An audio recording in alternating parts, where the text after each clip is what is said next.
I declared I'm leaving, and don't bother coming back, my wife retorted. Usually, I'd respond with a harsh remark, but today I chose a more civilized farewell. We've exchanged similar words over our 14-year marriage, but this time, I won't return after a few days. She'll understand my intentions. Over the past 6 months, my wife, Jenna, has become increasingly verbally abusive. I couldn't comprehend why her hurtful words stung so much that I started avoiding her. I began spending more time in the car or returning home after Jenna and our 13-year-old daughter, Carrie, finished dinner. I needed to take care of myself. Sometimes, there were leftovers, but lately, they've disappeared before I return. I'm known as Kurt Kaminski, although my full name is David Kurt Kaminski. My father is also named David, so I was called Kurt from birth to avoid confusion. I'm of Polish descent, or more accurately, an American with Polish roots. I've heard all the jokes, and new ones seem to appear every year.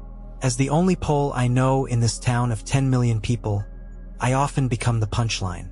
Technically, I'm half Polish, but since I'm a Kaminski, I'm considered Polish. 4 weeks ago, I discovered that my soon-to-be ex-wife isn't who I thought she was. I had been avoiding her due to her verbal abuse, but one Monday evening, I overheard a conversation at a diner that changed everything. I was about to order when I heard 2 men discussing a woman named Paula. I tuned in and heard one of them say, "I've been with Paula since they got married. I even bet on their wedding day, and he's clueless." The second voice was my best friend, George Carey. I froze as they continued talking, but I couldn't hear anything else until George said, "We meet at least twice a month. Kurt's so clueless. He doesn't suspect a thing." I couldn't believe what I was hearing. My wife, Jenna, had been having an affair with my closest friend, George, who was also my trusted mechanic. I wanted to hire him as my staff mechanic, but he joked about not respecting himself if he worked for a Pole. I sensed he was serious, so I hired him as an independent contractor. He was my sole source of income, and that would be his downfall. I left the diner, doubting what I had heard. Was it true, or was George just boasting? They might have hired a private investigator, but if what he said was true, their meetings were infrequent, and it might be a waste of money to investigate. However, I decided to check Jenna's phone and email when I got home. She was her usual self, which was fine with me. I needed to know the truth before confronting her. When she fell asleep, I checked her email, which was clean. Her phone was locked, but I quickly cracked the password using our daughter's birth date. I found a few suspicious messages, but nothing from George. His name in her contacts wasn't unusual since he was my friend. I started to think that maybe he was just talking trash. I went to bed, feeling restless. It was past 2:43 a.m. when I finally fell asleep. The next day, George made some Polish jokes at the dealership where I work. I usually let them slide, but this time, I snapped at him. He stared at me, lost for words, knowing that I was onto something. I retreated to my office and considered how to gather evidence against them. Confronting them directly wouldn't work. They would deny it.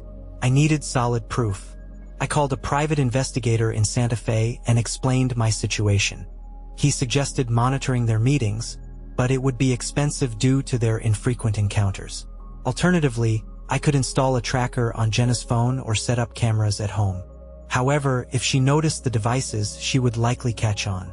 The investigator recommended a tracking program, which he offered for free, saying that the information was available online anyway. He suggested that I tag her phone and hope to catch them in the act. That night, I installed the tracking software on Jenna's phone and synced it with mine. It would run in the background without her knowledge. Finally, I could sleep soundly. The next day, I kept an eye on the app. Jenna worked part-time at the university bookstore, and George was home most of the day. Whenever Jenna was at work, George was out working, so it seemed that nothing had happened that day. That evening, I tried to be more civil with Jenna and Carrie. I suggested that we go out for dinner, and Jenna seemed somewhat responsive. Carrie, being a typical teenager, hesitated, but I insisted. During dinner, I casually brought up George, and Jenna shifted uncomfortably before quickly changing the subject. My suspicions were confirmed. I needed to find out if George's claims were true. I decided to check Jenna's phone again that night, but I couldn't find any calls or texts from George. Either she was deleting them quickly or not making any at all. I climbed into bed, feeling conflicted about being intimate with Jenna if she had been unfaithful. I resolved to let her take the lead until I had solid evidence.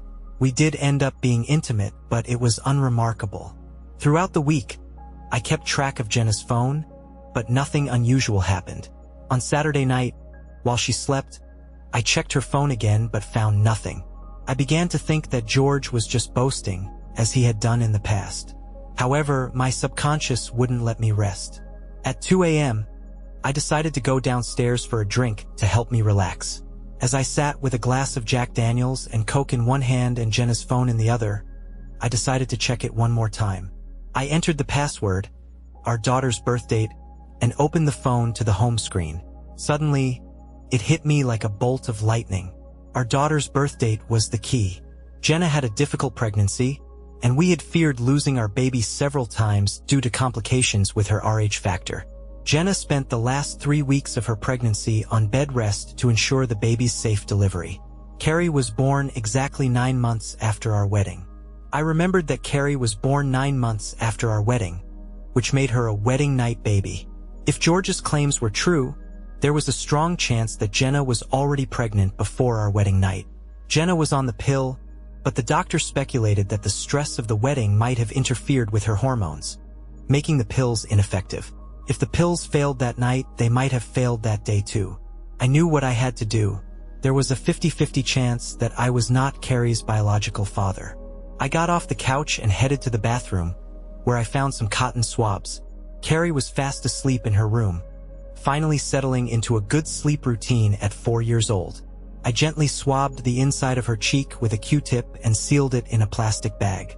I repeated the process for myself. Even if Carrie was my biological daughter, there were still questions about Jenna's faithfulness. The next day, I took the samples to Western New Mexico University and spoke with someone in the science department. They directed me to the department head, who welcomed the opportunity to help. I handed over some business cards and offered a 10% discount to anyone working on the samples. He seemed appreciative and mentioned that he was considering buying a new car. I spent the day avoiding Jenna and Carrie, trying to keep my emotions in check. I was anxious to confirm my suspicions, but I was also plagued by doubt. Jenna asked if something was on my mind, and I replied that I was planning to buy a bunch of cars at the next auction to stock up the lot. Money might be tight until I made some sales, but it was a necessary expense.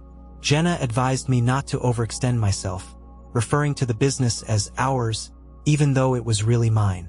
I decided to pay off the credit cards and keep only one open to improve our credit. It was a tactic to mask my strategy in case Jenna found out about it later. I also considered setting up the business as a separate entity to protect my personal finances. Living in a religious community, I didn't want business decisions to affect my personal life negatively. Bright and early Monday, I took the samples to the university and spoke with the department head again. He welcomed the opportunity to help and mentioned that he was still considering buying a new car. I assured him that I would offer a 10% discount to anyone working on the samples and handed over some business cards. He seemed appreciative and said that he might swing by the dealership to check out the selection. As I left the university, I knew that the test results could spell the end of my marriage. When I mentioned buying new cars to Jenna, it was merely a cover-up for my troubled thoughts. However, the idea started to grow on me. I summoned my accountant, loan officer, and occasional salesperson into my office and shared my plans. We discussed the next moves for both the car purchases and paying off the mortgage on my house. I also considered contacting my lawyer for a family law referral, but I hesitated. I needed to see the DNA test results first before taking any further action. I had yet to find concrete evidence of Jenna's infidelity, and I didn't want to accuse her without proof. Late Wednesday evening, the department head called and confirmed the test results. He arranged to visit me the next day to discuss the car purchase. When he arrived, he handed over the envelope with the results. I glanced at them and nodded, even though the news hit me hard. He gave me a moment before discussing the car purchase. I assured him that I would offer a 10% discount to anyone working on the samples and handed over some business cards. He seemed appreciative and mentioned that he was still considering buying a new car. After he left, I pondered my next move. The DNA test results confirmed that Carrie was not my biological daughter. I felt a mix of emotions: anger, betrayal, and sadness. I wondered how Jenna could have done this to me, and how George could have betrayed our friendship. I knew that I had to confront them both, but I needed a plan. I decided to consult with a local auction dealer to identify someone skilled and dependable to inspect the cars before shipping them to our small town. I also needed to keep the car purchases under wraps until the last minute to avoid any suspicion from Jenna or George. I didn't want them to know that I was planning to expand the business and potentially increase my wealth. Arriving in Albuquerque around 9 a.m., I checked into a Best Western hotel. Despite being the owner of the dealership, I couldn't justify splurging on an expensive hotel using company funds. The room was comfortable and the bed was just what I needed. I'm a simple person with simple needs. Upon entering the room, I immediately checked Jenna's phone tracker and discovered that she was still at home, or at least her phone was. Sleep proved elusive that night as I couldn't shake off thoughts about her actions and motivations. How could she justify her affair, especially on our wedding day, and continue it for who knows how long? I started to reassess our marriage, which was never perfect but built on the foundation of exclusive love. In the initial years following the wedding, things weren't smooth sailing. We didn't anticipate a baby right away, but Carrie's arrival disrupted our plans. Learning that my best friend was the cause of this disruption made all the struggles seem futile. George shattered my life when he seduced my future wife on our wedding day, and now he entertains her at least twice a month, all the while likely mocking me, the oblivious Pole.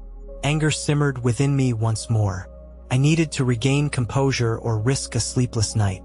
I turned on the TV to watch a mindless comedy show, and laughter helped soothe my nerves. By 11 p.m., I was ready to doze off, looking ahead to a busy day at the auction. The auction went smoothly, and I snagged some excellent cars at favorable prices. I networked with dealers in the Albuquerque area and spotted no Miatas at the auction. However, I inquired with other dealers and found two potential deals: a red Miata and a black Miata. I negotiated potential deals pending confirmation of my client's preferred color, and both dealers agreed to handle the transaction once I provided details of the cars on my lot. Later in the afternoon, during my meeting with the lawyer, the news wasn't encouraging. I faced losing half of my assets along with alimony and child support payments for a child who wasn't even mine. In that moment, I decided against pursuing a divorce. Instead, I resolved to leave Jenna with George's child, paying off the mortgage on the house so she could remain there. However, with only my name on the mortgage, she wouldn't be able to sell it. By continuing to cover taxes and utilities while living elsewhere, she wouldn't have the option to resign and claim the house. Arriving home utterly exhausted from a demanding day, I informed Jenna of my fatigue. I headed straight to the bedroom, wanting nothing more than to shower and sleep. Jenna asked if I wanted dinner, but I declined, saying that I had a late lunch. At least she cared enough to ask. The shower was blissful, almost like my troubles were washing away. While problems persisted, I found solace in devising solutions. Minutes after my head hit the pillow, sleep enveloped me. The past week had been stressful, but with a plan in motion, I finally found mental reprieve. Rising early feeling rejuvenated, I headed to the office before Jenna and Carrie stirred. Amid spreadsheets and financial reports, I orchestrated my next moves. I briefed my team on the 23 car purchases and instructed them to cease assigning work to George, emphasizing the need for secrecy. I also phoned my business lawyer, seeking advice on protecting my assets. Your business is registered, but she might still force a sale to claim half its value, my lawyer suggested. I couldn't sell the business. It was my life, I retorted, letting the news hit hard. I'd poured sweat and tears into building my business, akin to raising a child. Unlike Carrie, I thought bitterly, rage threatening to consume me again. As a seasoned businessman, I knew to compartmentalize. I refocused on my business agenda, first contacting Doug, who confirmed George's claims. We discussed the Miata's color and price, and I assured him that I would find a suitable deal. Meanwhile, George showed up with several cars still awaiting repairs, unaware of my simmering anger toward him. Overhearing salesmen discussing the impending arrival of 23 cars, George inquired about the schedule. I informed him that the auction house would handle the delivery likely late next week or early the following week. Struggling to keep calm in the presence of this betrayer, I managed to chuckle as he departed. That weekend, I distanced myself from Jenna, occupying myself with yard work and errands. Checking her phone tracker no longer concerned me. I harbored only contempt for her. Raising another man's child felt unforgivable. Monday found me back at the car show, where I arranged to trade the BMW for the Miata. I set off to Albuquerque to finalize the deal, informing my team of my day-long absence. The journey and lunch were pleasant, forging a new camaraderie with the dealer. Driving back in the Miata, wind tousling my hair, I relished the freedom. Soon, I pulled into our driveway in a fiery red sports car. Jenna glanced out the window and exchanged words with Carrie, prompting them both to step outside to observe. Jenna remarked patronizingly that we needed something with a back seat for Carrie, and she wasn't a fan of small cars. Carrie, when I called for her to join us, refused, saying that she didn't want to be seen with a Polish used car salesman. Her words stung, typical of a teenager's bluntness. I was taken aback by the disrespect, glancing at Jenna, who seemed to treat Carrie's remark as inconsequential. Now both the women in my house were showing disrespect, making me question the authenticity of my family life. Shifting the car into reverse, I drove off, fueled by frustration. I navigated the roads of Silver City until I returned home around 9:30 p.m. heading straight upstairs. I took a quick shower and crawled into bed. When Jenna entered the room, casting a bright light into my eyes, she chided me for sulking and not spending time with my family. Her sudden attitude shift puzzled me, and I couldn't shake the feeling that it stemmed from George's influence.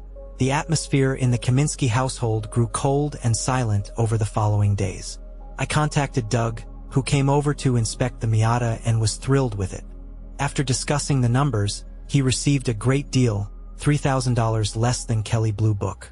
As he finished the paperwork, he mentioned that his best friend handles purchasing for the university and rotates about 16 cars every 2 years. I assured him that I would ensure his friend gets a good deal. On Wednesday, my lawyer called with a potential solution to my problem. I met with him later that day and heard the plan, which would take about 2 weeks to execute. Over those 2 weeks, I gradually moved personal items and tools from my house to an apartment nearby. Meanwhile, George awaited the arrival of the 24 cars to do some work, but I kept delaying him. During the past weekend, I did some yard work and cleared out my closet and drawers. Jenna did laundry during the week, so she didn't notice the emptiness of my closet. This brings me back to that Monday night when I told Jenna I was leaving. She once again showed rudeness and disrespect, targeting me for being Polish and a used car salesman. The following Tuesday morning, I arrived at the parking lot early and gathered my employees in the conference room. It was a regular weekly meeting, so nothing seemed unusual. I began by informing them that the cars I purchased a couple of weeks ago had arrived and were ready for sale. We wouldn't be using George for any more work at the dealership. I paused, wiping a tear, and continued, saying that I had sold the business. They looked surprised, but nothing changed regarding their roles, except for my assistant Anna, who would take on some of my duties and receive a corresponding raise. Despite their astonishment, they began congratulating Anna, recognizing her hard work and worthiness. After the meeting, as we exited the conference room, George stood there, asking why he wasn't included. I explained that it was for staff only, and he was not an employee. He seemed taken aback, but I informed him that the cars had already been prepared for sale. He protested, saying that he always checked the cars, but I held my ground.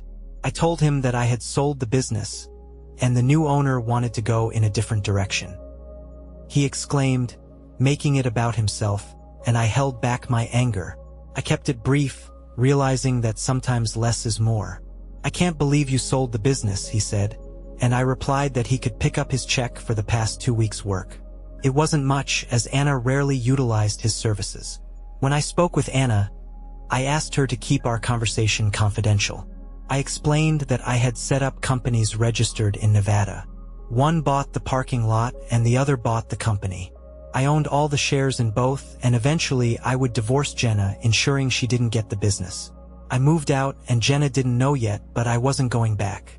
She had an affair with George, and Carrie wasn't my daughter. I suspected she was George's. I didn't know if Jenna knew, let alone George, but they would find out soon. I wouldn't divorce Jenna immediately, but I would keep paying utilities and taxes for our house so she couldn't claim abandonment and take everything. If she filed for divorce, I didn't want her to take over the business. That's why I agreed to the company being bought twice, letting them figure it out. The proceeds would be spent by the time she got the divorce done, plus I barely made anything from consulting and a few commissions. Anna could handle daily operations, and I would be available for questions but trusted her judgment. I had one more task for her before I left, to order a new sign and letterhead for the business. We were changing the business name to Helpless Car, reinforcing the idea to George and Jenna that the business was under new ownership. I bid farewell to everyone and headed out. I got into my Audi and drove towards Albuquerque. About 2 hours later, I received a call from Jenna. I hadn't expected her to call so soon, but this was a familiar pattern. I decided to answer the call, curious to hear what she would say this time. She asked what was going on, and I replied that I was heading to Albuquerque. She inquired why, and I stated that I was picking up a car. She revealed that George had called and said that I sold the business. I responded that it was my company, and I could sell it whenever I wanted. I hoped the new owner would treat my former employees well. Jenna worried about the mortgage, but I assured her that I used the money to pay off the house. She only needed to worry about utilities and taxes now. She panicked, asking about food, gas, and insurance. I suggested that she could work more hours to cover those expenses.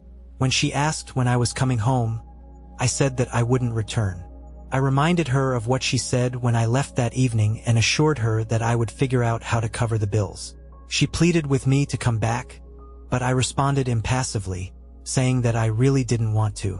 She tried to appeal to my emotions, mentioning our daughter, Carrie.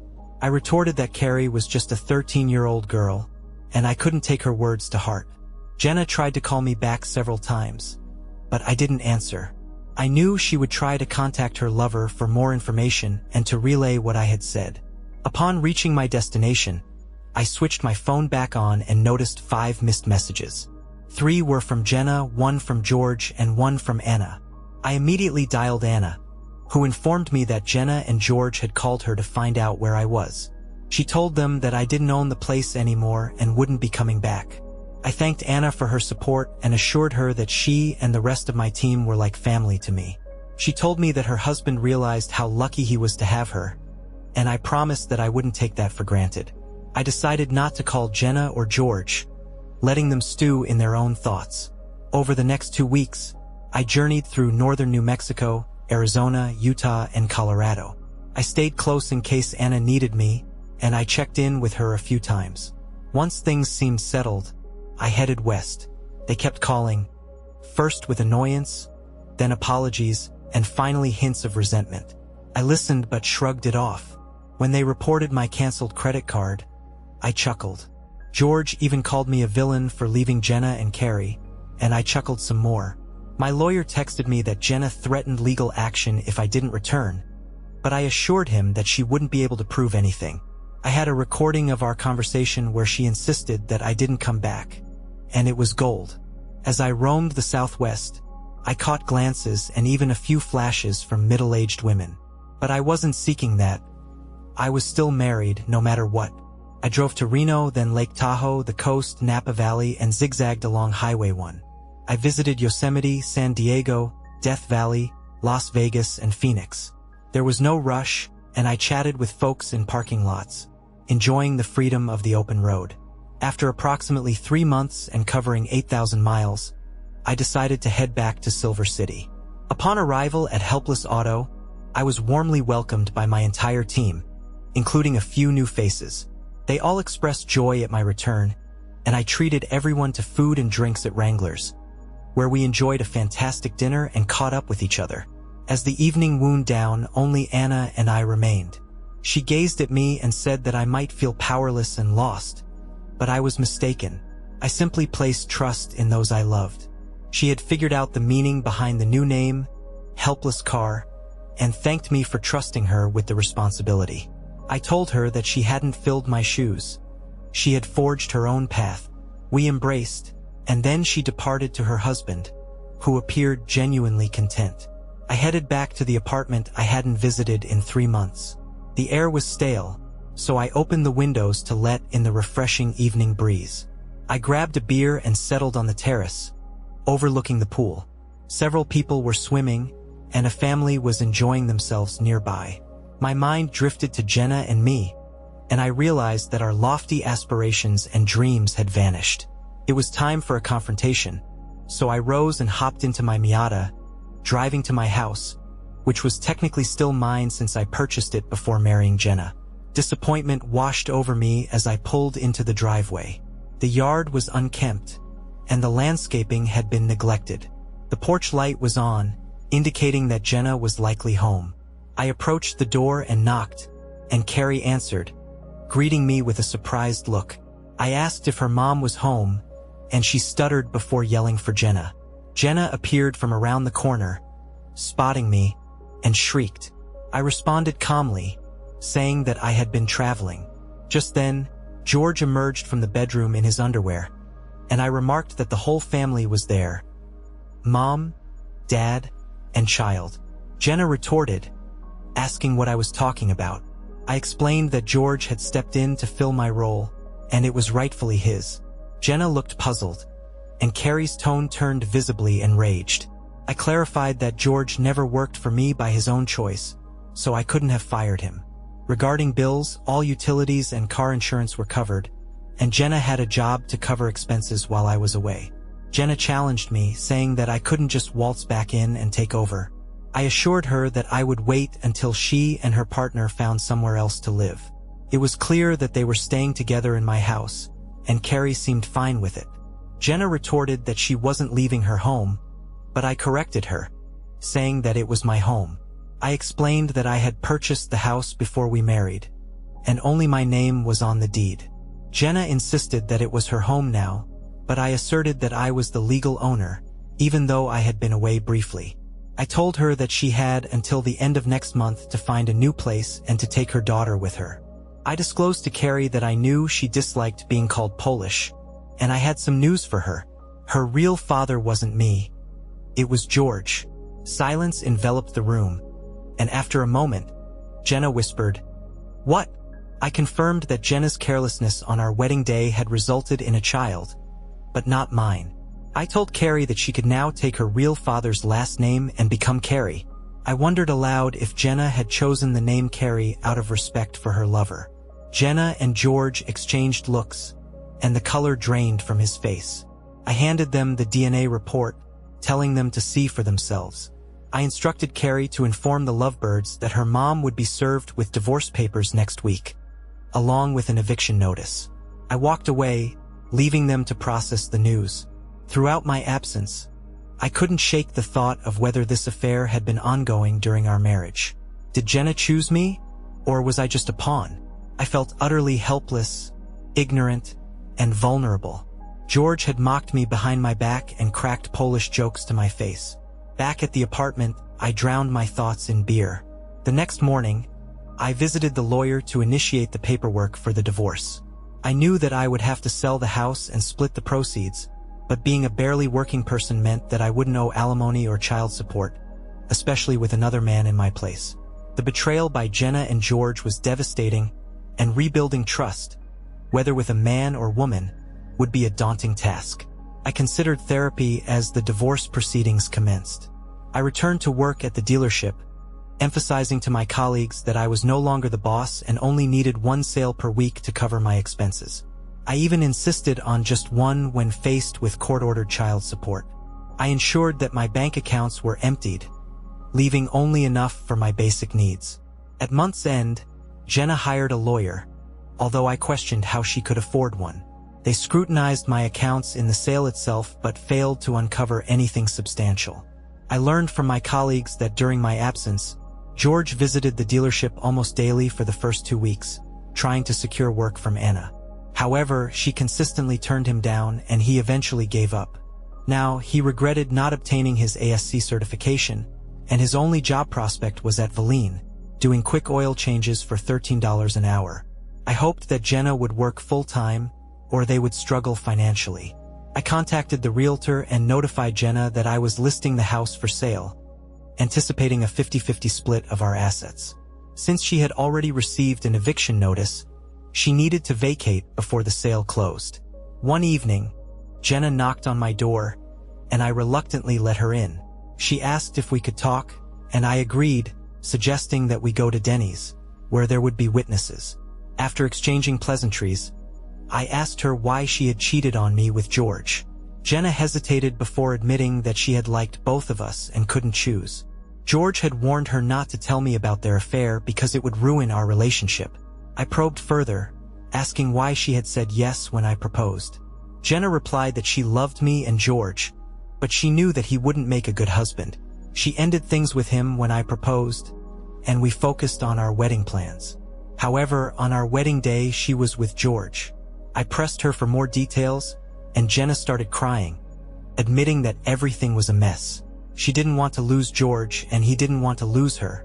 I remarked that now they had each other and their child, Carrie. Jenna looked at me and said that she still loved me. I told her that it was nice to hear, but I wasn't sure she understood what love truly meant.